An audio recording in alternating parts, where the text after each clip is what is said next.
I think the most dangerous moments in geopolitics are not always the loud ones. Sometimes the loud moment comes later. The truly dangerous moment comes earlier, when leaders quietly step across a threshold and do not fully understand that the threshold, not the headline, is what changes history. That is how I want to think about this entire situation. Everybody is talking about Iran. Everybody is talking about the Middle East. Everybody is asking whether the next move will be bigger strikes, diplomacy, retaliation, or some temporary pause. But I think the deeper question is much simpler.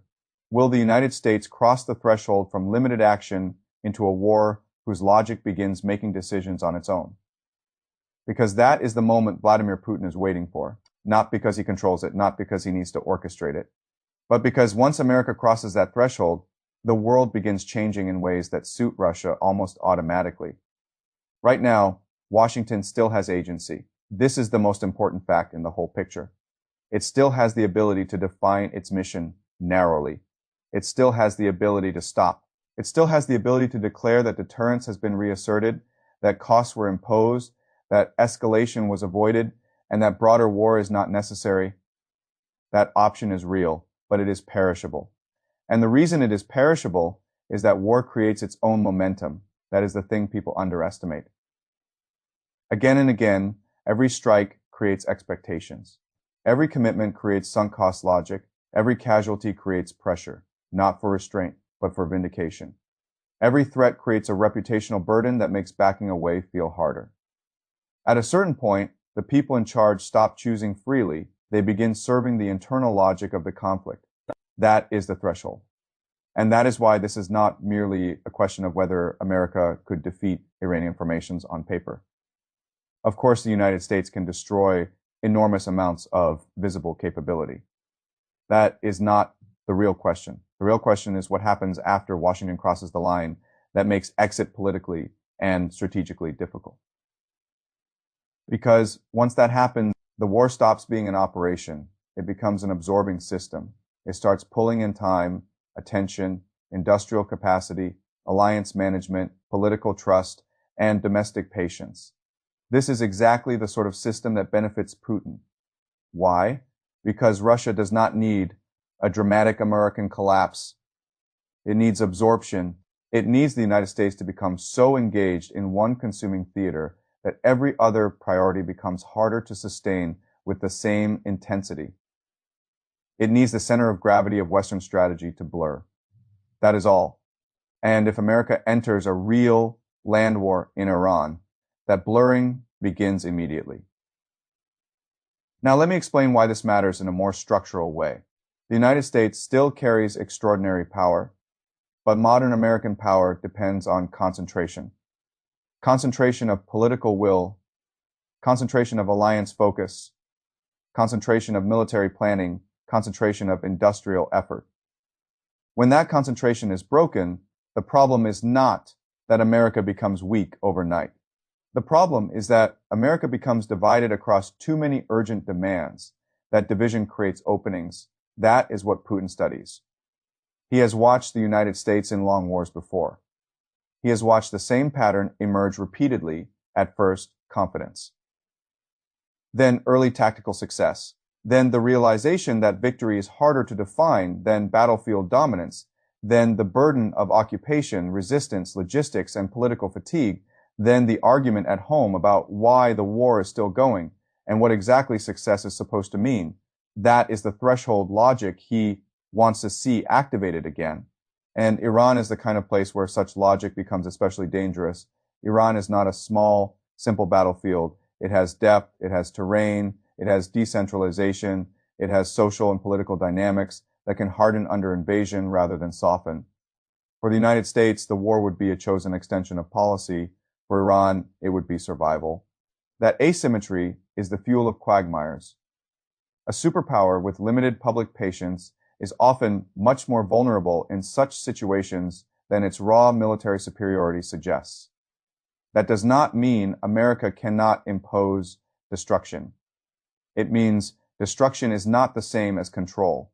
And once the first wave of successful destruction passes, the real war often begins.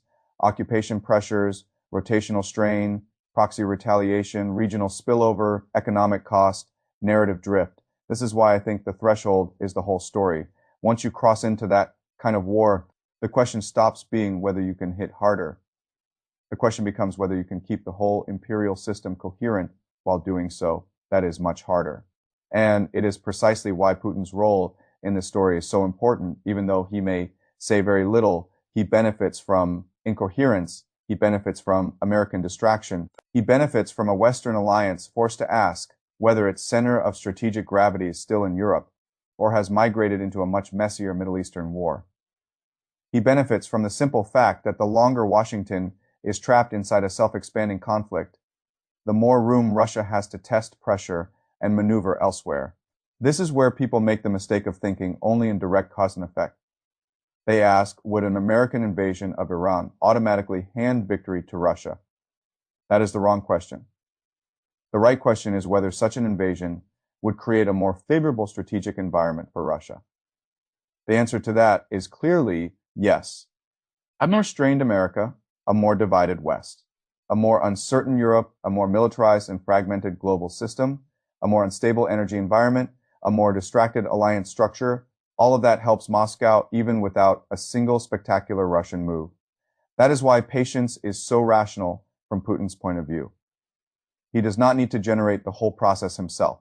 He only needs to wait for the threshold where America begins generating it internally. And the frightening thing about thresholds is that they often feel reversible right up until they are not at first. Leaders say the war is limited. Then they say one more step will secure the gains already made. Then they say withdrawal now would waste earlier sacrifices.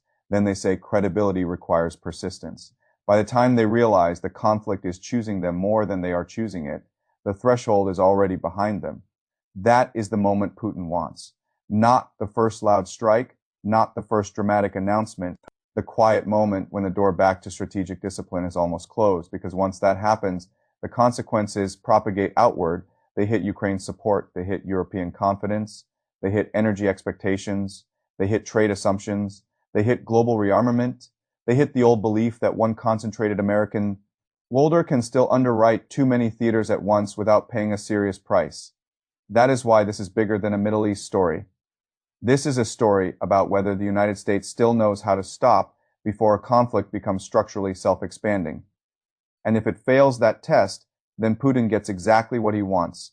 Not certainty, not automatic victory, but something nearly as valuable. He gets a world in which the strongest coalition arrayed against Russia is less concentrated, less calm, less politically secure, and less able to impose one clear strategic priority. That is enough to change behavior everywhere. Countries hedge more, Europe worries more, markets price more instability. Military planning becomes harder, alliance management becomes heavier.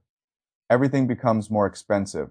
That is overextension at work, not a single blow. An environment, a condition, a slow erosion of strategic clarity.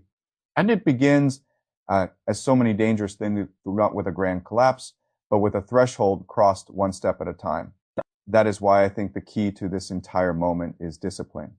Not firepower, not rhetoric, discipline. The discipline to understand that just because a country can go deeper does not mean it should. The discipline to understand that the hardest wars are the ones where the first successes conceal the real trap. The discipline to see that your rival may benefit most not from defeating you directly, but from watching you absorb yourself into a conflict that blurs your global focus. That is what Putin is waiting for. He is waiting for the moment when American leaders begin saying they still control the scale of the war, even as the war's own logic is starting to control them. And if that moment comes, it will not remain a Middle East problem. It will become a world order problem. That is why the right question is not just what America can do next.